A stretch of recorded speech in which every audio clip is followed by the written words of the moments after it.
Shalom sidang jemaat yang dikasihi Tuhan, selamat pagi.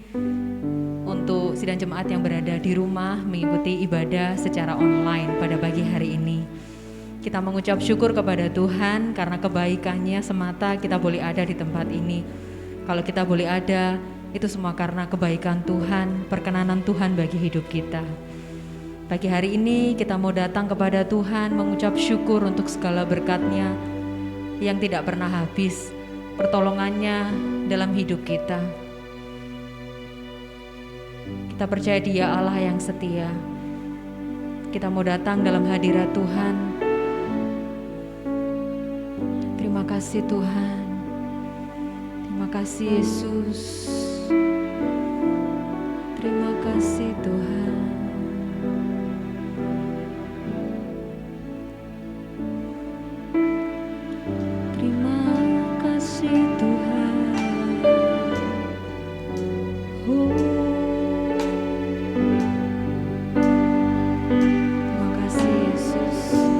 Mari kita mau berikan pujian kita bagi Dia.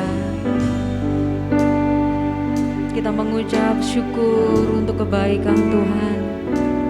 Terima kasih Tuhan.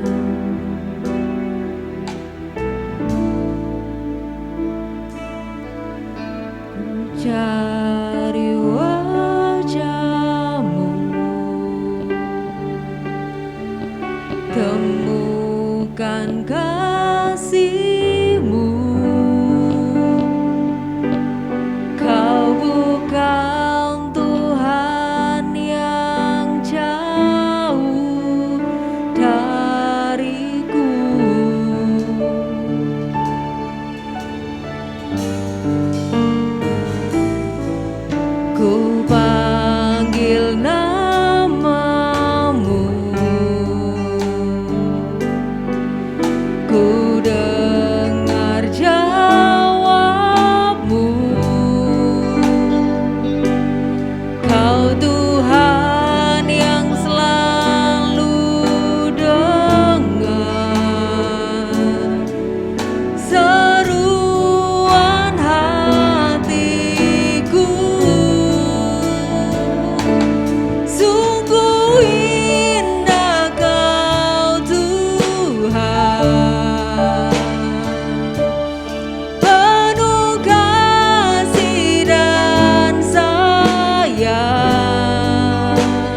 pujian ini Tuhan, Engkaulah sumber kekuatan kami, Engkaulah menara perlindungan kami Bapa. Pagi hari ini Tuhan, kami mau bersuka cita, mengucap syukur untuk setiap kasih-Mu bagi hidup kami. Tuhan memberkati kami Bapa, agar setiap ibadah kami boleh menjadi berkat Tuhan. Terima kasih Tuhan, kami serahkan ibadah kami ke dalam tangan-Mu. Hanya di dalam nama Tuhan Yesus kami sudah berdoa dan mengucap syukur. Amin. Saya percaya setiap kita boleh mengalami kebaikan Tuhan. Pertolongan Tuhan dalam hidup kita tidak pernah terlambat. Seperti mentari, setiap pagi berikan yang terbaik untuk kehidupan kita. Haleluya, aku memuji-Mu Tuhan.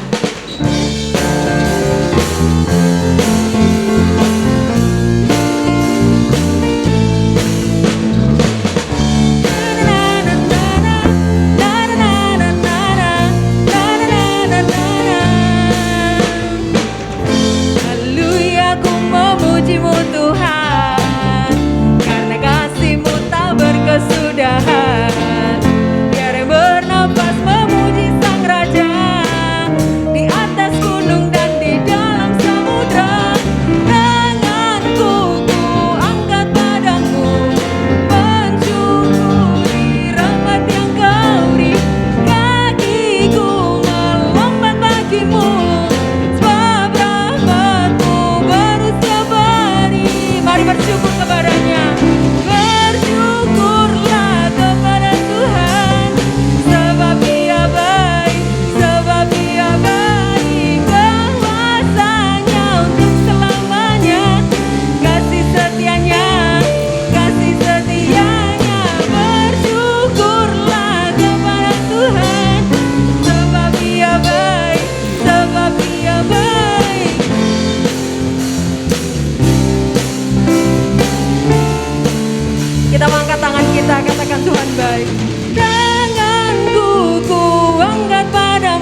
Puji Tuhan, Bapak Ibu yang dikasihi Tuhan, sebentar kita akan belajar akan kebenaran firman Tuhan. Kita akan berdoa, mari kita menundukkan kepala kita. Kami mengucap syukur Tuhan untuk semua kebaikan yang Tuhan limpahkan buat kami, sehingga pagi hari ini kami masih diberi kesempatan untuk beribadah, bersekutu, dan memuji nama-Mu ya Tuhan. Kiranya pemberitaan firman pada kesempatan pagi hari ini memberkati kami semua, menolong kami agar bisa hidup sesuai dengan kebenaran firman Tuhan. Terima kasih ya Tuhan, inilah doa kami. Di dalam nama Tuhan Yesus kami mengucap syukur dan berdoa. Amin. Salam Bapak Ibu sidang jemaat yang dikasihi Tuhan, baik yang ada di gereja ataupun yang di rumah masing-masing. Kiranya sejahtera Tuhan melimpah buat kita semua. Pagi hari ini Bapak Ibu, saya ingin menyampaikan firman Tuhan yang didasarkan pada surat Paulus kepada jemaat di Efesus, Efesus pasal 4 ayat yang ke-14. Saya akan bacakan demikian firman Tuhan Bapak Ibu. Sehingga kita bukan lagi anak-anak yang diombang-ambingkan oleh rupa-rupa angin pengajaran, oleh permainan palsu manusia dalam kelicikan mereka yang menyesatkan. Pagi hari ini firman Tuhan atau khotbah pagi hari ini saya beri judul Teguh di Tengah Rupa-rupa Angin Pengajaran. Saudara, kenapa saya terbeban untuk menyampaikan tema ini oleh karena tidak bisa dipungkiri bahwa tantangan gereja baik dari dulu sampai sekarang itu sebagian besar tantangan gereja adalah menghadapi ajaran-ajaran sesat. Kita tahu Bapak Ibu bahwa dari semenjak gereja lahir ya pada hari Pentakosta beberapa ribu tahun yang lalu sampai dengan hari ini, dua tema besar dari tantangan gereja itu selalu berkisar tentang penganiayaan dan menghadapi ajaran sesat. Kalau kita bicara tentang penganiayaan, itu adalah satu musuh yang jelas kelihatan, nampak, dan kalau musuh yang kelihatan dan nampak ini biasanya solusi atau jalan keluar dalam menghadapi tantangan ini jauh lebih mudah daripada musuh yang tidak kelihatan. Ajaran sesat adalah masuk di dalam kelompok musuh yang tidak kelihatan karena menyelusup ke dalam kehidupan bergereja dan tanpa disadari merusak kehidupan gereja. Nah saudara, seperti yang tadi saya katakan, dari semenjak dulu gereja selalu diperhadapkan pada tantangan mengenai ajaran-ajaran sesat. Sehingga kalau kita belajar akan sejarah, maka pada gereja mula-mula dulu, di mana gereja menghadapi ajaran sesat itu, mereka melakukan berbagai macam pertemuan-pertemuan yang di dalam istilah gereja itu disebut dengan konsili. Paling tidak, sejarah mencatat gereja telah mengadakan konsili itu sebanyak 7 kali.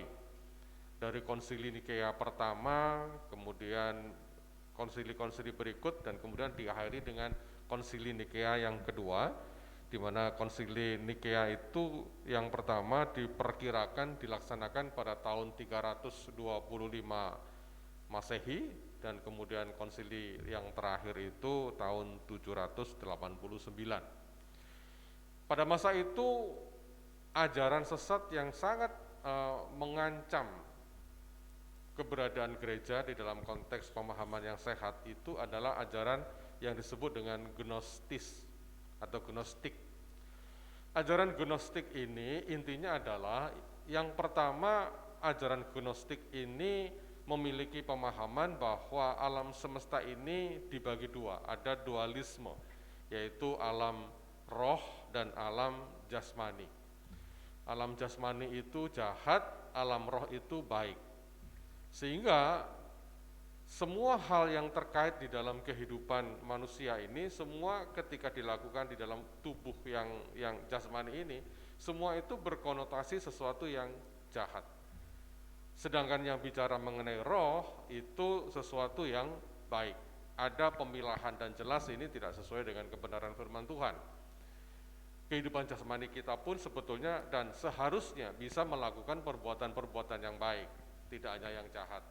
Karena tubuh yang telah ditebus oleh Tuhan memiliki kesempatan bersama dengan Roh Kudus untuk melakukan perbuatan-perbuatan yang baik.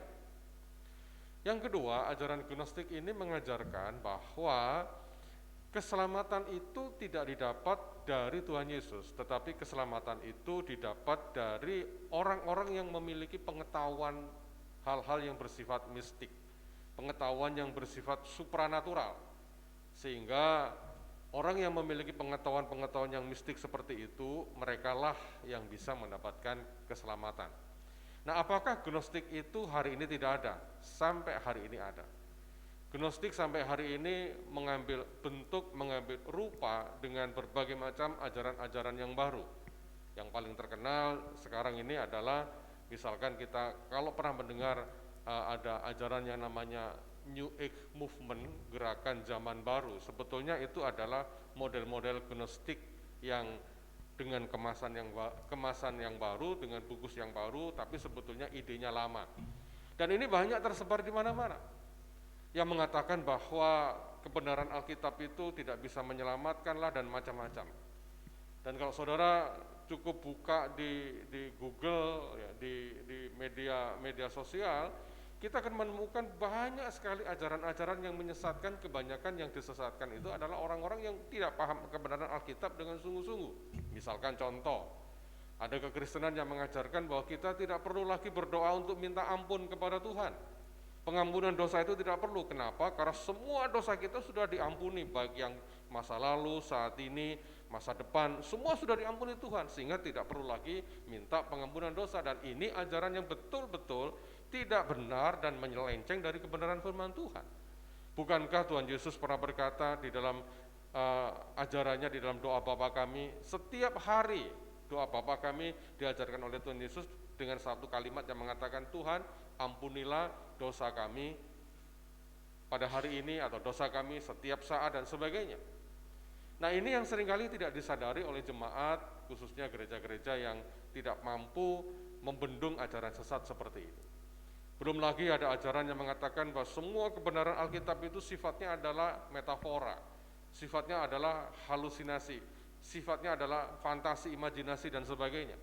Saya hanya ingin mau katakan begini, seandainya Adam dan Hawa itu dianggap sebagai sesuatu yang fantasi, maka logika berpikirnya, kalau Adam dan Hawa itu fantasi, maka kisah kejatuhan dia di dalam dosa itu juga bersifat fantasi. Kalau dosa itu bersifat fantasi, maka tidak perlu lagi ada pengampunan dosa, karena toh itu sesuatu yang tidak real. Kalau tidak ada dosa yang real, buat apa kemudian Tuhan Yesus datang ke dalam dunia untuk menebus segala dosa dan pelanggaran kita? Ini yang seringkali didengar oleh jemaat-jemaat sehingga mereka kemudian tidak paham tentang kebenaran firman Tuhan yang sebenarnya. Nah, itu sebabnya Paulus berkata di dalam kitab Efesus tadi, kita itu bukan lagi anak-anak yang mestinya kuat, tidak boleh diombang-ambingkan oleh berbagai macam rupa-rupa angin pengajaran. Kita harus teguh. Saudara, sebagai hamba Tuhan saya ingin katakan bahwa ajaran sesat itu berbahaya sekali. Kenapa berbahaya? Karena ajaran sesat itu tujuannya adalah membinasakan orang-orang percaya, membinasakan orang-orang Kristen. Nasihat atau awasan yang diberikan oleh Rasul Petrus di dalam 2 Petrus 2 ayat 1. Saya akan bacakan di dalam 2 Petrus 2 ayat 1 dikatakan begini. Sebagaimana nabi-nabi palsu dahulu tampil di tengah-tengah umat Allah, demikian pula di antara kamu akan ada guru-guru palsu. Mereka akan memasukkan pengajaran-pengajaran sesat yang membinasakan.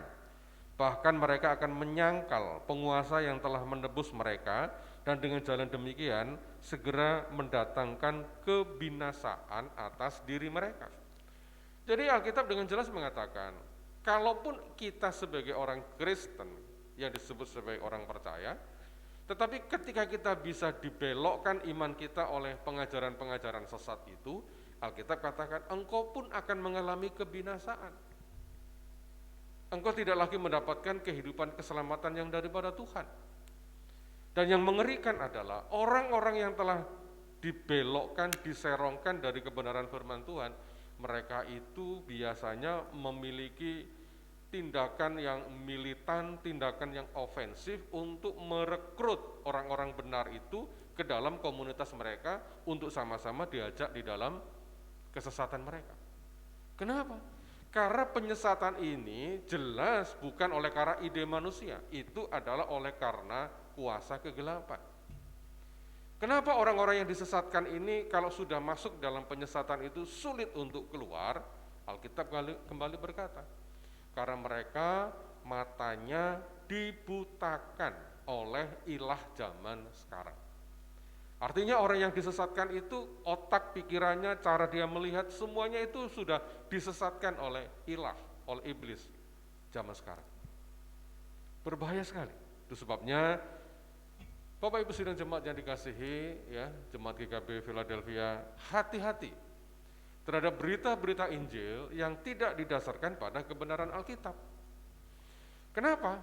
Karena itu akan membinasakan kehidupan kita. Kalau kita terseret di dalam arus kesesatan mereka. Siapa sebetulnya yang paling gampang disesatkan? Orang-orang yang gampang diajak menyerongkan kebenaran Alkitab. Bukankah teks tadi berkata bahwa yang gampang terombang-ambing itu adalah orang-orang yang dikategorikan oleh Paulus sebagai anak-anak. Jelas kata anak-anak ini tidak merujuk kepada anak-anak secara letterlek, anak-anak kecil, bukan. Yang dimaksud dengan anak-anak adalah orang-orang yang dewasa, orang-orang yang sudah kenal Tuhan, tetapi orang ini mudah diombang-ambingkan oleh ajaran-ajaran yang dia dengar gitu. Dia mendengar ajaran A, ngikut. Dia dengar ajaran B, ngikut. Dia dengar ajaran yang begitu, ngikut. Gampang sekali terombang-ambing. Atau dengan kata lain, anak-anak ini adalah orang-orang yang tidak punya prinsip. Orang-orang yang tidak paham akan kebenaran firman Tuhan. Ini yang dikategorikan oleh Paulus sebagai anak-anak. Kalau di antara sidang jemaat GKB Philadelphia, ada yang begitu gampang dipengaruhi oleh ajaran-ajaran yang baru dan mulai bimbang hatinya, saya mengatakan engkau masih dalam kategori anak-anak.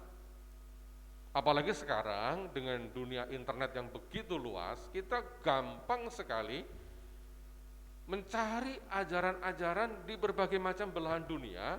Dengan sekali klik tombol, kita bisa mendengar pengajaran si A, kita bisa mendengar pengajaran si B, kita bisa mendengar pengajaran si X dan lain sebagainya.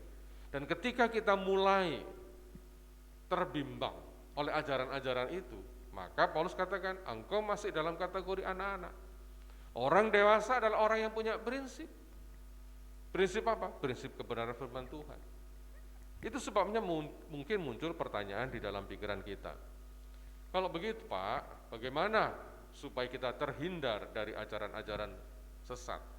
Supaya kita dibentengi, diproteksi dari ajaran-ajaran yang tidak benar ini. Bagi saya ada 3 hal yang perlu dilakukan oleh setiap jemaat agar kehidupannya dibentengi, diproteksi dari ajaran-ajaran sesat. Yang pertama, baca Alkitab dengan sungguh-sungguh. Pelajari Alkitab dengan sungguh-sungguh. Kenapa? Karena firman Allah atau Alkitab itu adalah firman Allah. Setiap kita mendengar pengajaran yang baru, setiap kita mendengarkan sesuatu yang baru yang terkait dengan iman kita, ujiannya adalah di dalam Alkitab. Apakah yang diajarkan itu sesuai enggak dengan Alkitab? Apakah ajaran yang engkau dengar itu sejalan enggak dengan prinsip Alkitab? Semua ajaran harus diuji oleh kebenaran Alkitab. Makanya hal pertama yang harus kita lakukan supaya kita diproteksi oleh Roh Kudus dari ajaran-ajaran sesat ini adalah baca Alkitab. Pelajari Alkitab, pelajari dengan benar. Untung-untung kalau misalkan Bapak Ibu bisa belajar dari bahasa aslinya, dari konteks awalnya, bagaimana Alkitab itu bicara dan lain sebagainya. Itu yang pertama. Yang kedua, apakah cukup hanya baca Alkitab? Bisa cukup, tapi bisa ditambah yang lain. Apa itu? Baca buku-buku teologi yang baik. Saya ingin memberi pesan, ketika engkau membaca buku-buku Alkitab yang baik, lihat siapa penulisnya.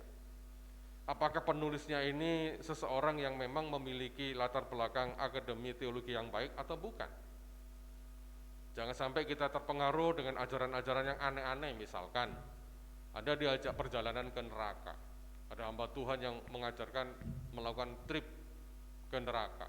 Jelas di dalam Alkitab tidak ada model-model kayak begini.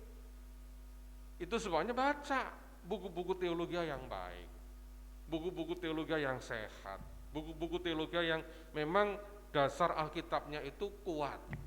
Sehingga kita nggak gampang diombang-ambingkan dengan berbagai macam ajaran yang kayak begini. Satu kali ada seorang anak muda ya, waktu saya ada pelayanan di Jawa Tengah, dia ditanya, Pak, saya dengar posisi Allah Tritunggal itu ada levelnya. Yang paling tinggi Allah Bapa, di bawah Allah Bapa Tuhan Yesus, di bawah Tuhan Yesus kemudian Roh Kudus. Jelas ini ajaran yang sesat. Apakah ini ajaran yang baru? Enggak, ini ajaran yang lama kok. Kalau belajar tentang bidat dalam dunia teologi, ini ribuan tahun yang lalu sudah ada, tapi sekarang dikemas dengan sesuatu yang baru.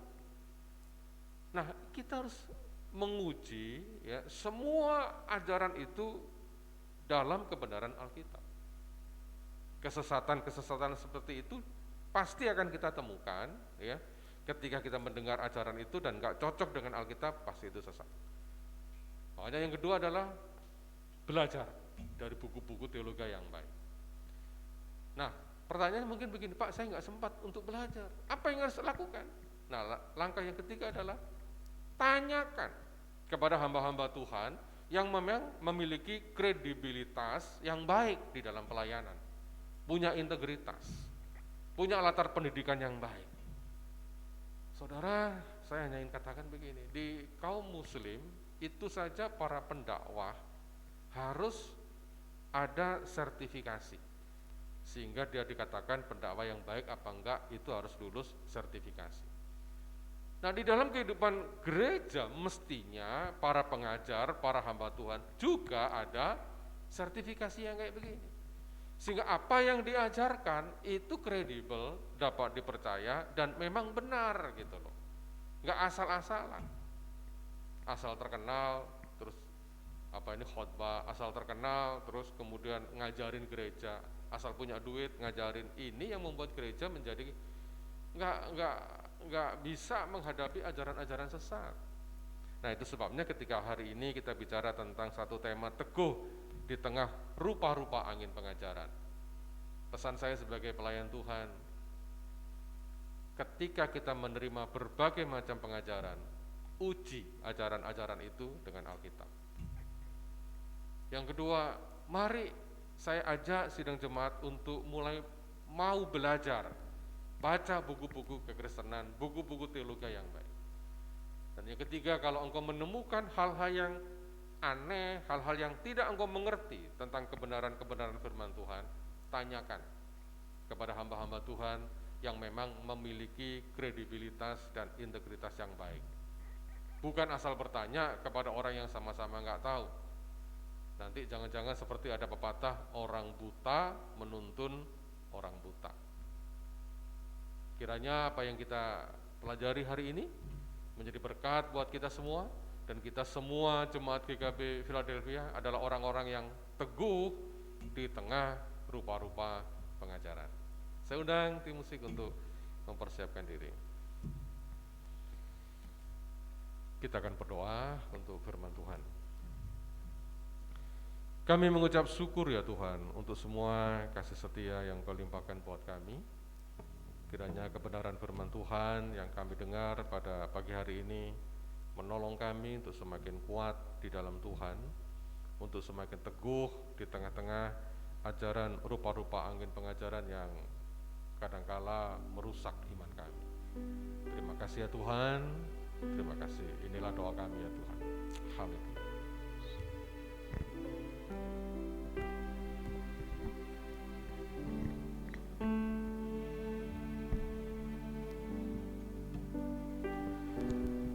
Puji nama Tuhan, kita telah dikuatkan oleh firman Tuhan. Biarlah kita boleh semakin teguh di dalam Tuhan, tidak terombang-ambing.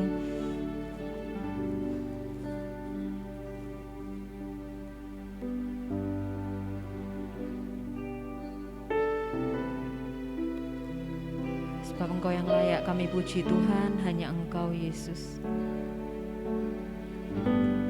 Terima kasih Yesus.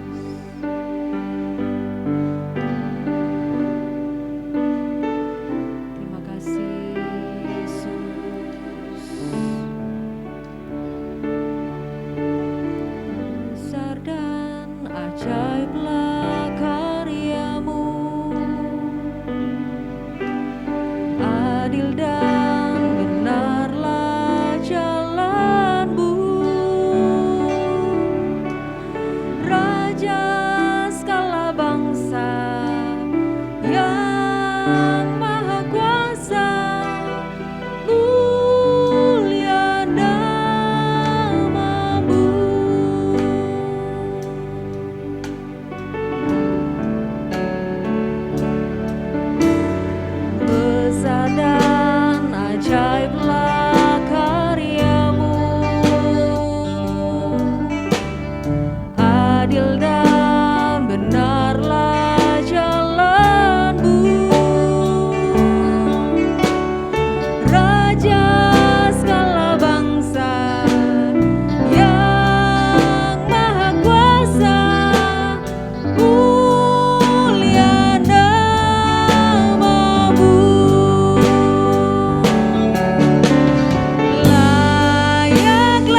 kepada kita. Kita akan menerima berkat daripada Tuhan. Mari kita tunduk kepala. Tuhan, kami mengucap syukur untuk semua kebaikan Tuhan, dan kiranya ibadah kami pada hari ini berkenan di hadapan-Mu dan menjadi berkat bagi seluruh sidang jemaat ya Tuhan. Kami berdoa untuk anak-anak-Mu yang sakit, Pak Rusman dan istri, Pak Purnomo. Kiranya Tuhan menjamah dan memberikan kesembuhan dari segala sakit penyakit yang mereka alami saat ini. Juga untuk saudara-saudara yang lain, kalaupun kau menemukan ada yang sakit, Tuhan sembuhkan. Yang berbeban berat, Tuhan berikan kelegaan. Yang mengalami jalan buntu, Tuhan berikan jalan keluar. Kami percaya Allah yang kami sembah adalah Allah yang hidup, yang memberikan kemenangan demi kemenangan buat kami semua. Sidang jemaat yang dikasihi oleh Tuhan, terimalah sekarang segala berkat, rahmat dan kasih dari Allah Bapa kita, cinta kasih dari Tuhan Yesus Kristus, dan persekutuan penghiburan di dalam Roh Kudus kiranya melimpahi kita dari sekarang sampai selama-lamanya. Haleluya. Amin. Shalom, Tuhan memberkati.